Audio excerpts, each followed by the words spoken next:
Menteri Kelautan dan Perikanan bersama beberapa staf khusus dan pejabat kementerian meminta cashback dari setiap benih lobster yang diekspor. Mereka memakai uangnya untuk berbelanja barang-barang mewah. Publik kembali dibuat kecewa dengan kinerja kabinet. Situasi pandemi membuka celah korupsi yang sangat besar. Hari-hari isu-isu korupsi terus meningkat.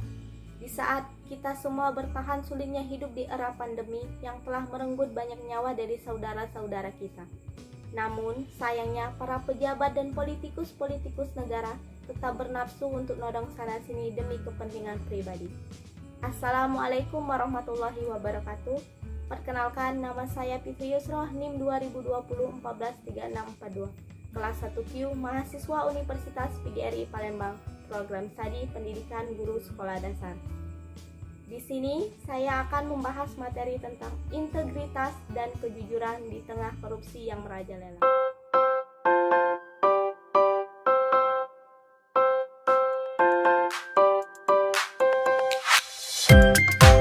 Integritas dibutuhkan oleh siapa saja, tidak hanya pemimpin, namun juga yang dipimpin. Rakyat menginginkan jaminan pemimpin yang dapat dipercaya serta mengutamakan kepentingan setiap rakyatnya. Namun, sayangnya beberapa pejabat dan para politikus di negara kita malah mencari celah untuk kepentingan pribadi.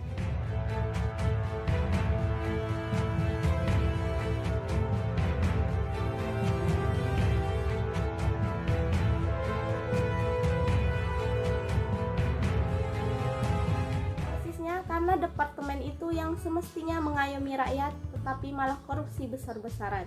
Begitu banyak yang dirugikan tentunya. Sebuah ketidakjujuran tidak akan pernah menyelesaikan suatu masalah, tetapi malah akan memicu masalah yang baru lagi.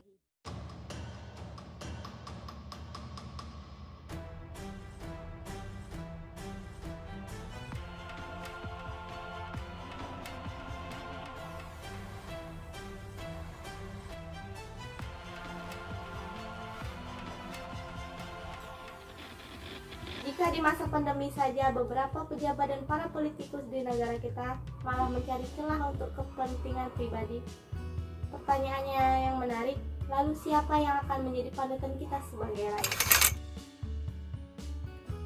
Bukankah korupsi yang dilakukan di tengah bencana dan kemerosotan ekonomi merupakan tindakan yang keji?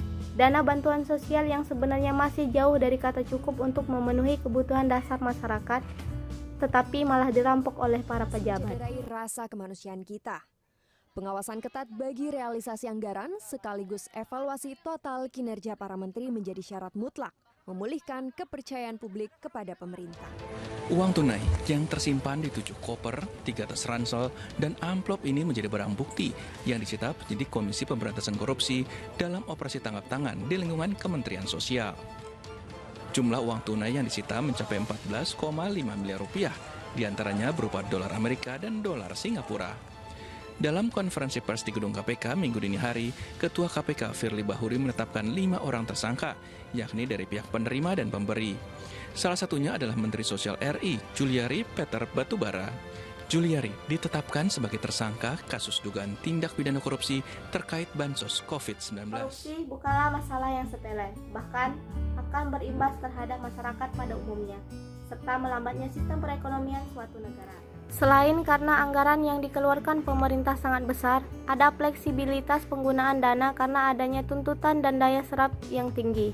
Karena itu, peran inspektorat menjadi penting, setidaknya untuk memastikan efektivitas manajemen risiko, pengendalian, dan memastikan terciptanya pemerintahan yang baik.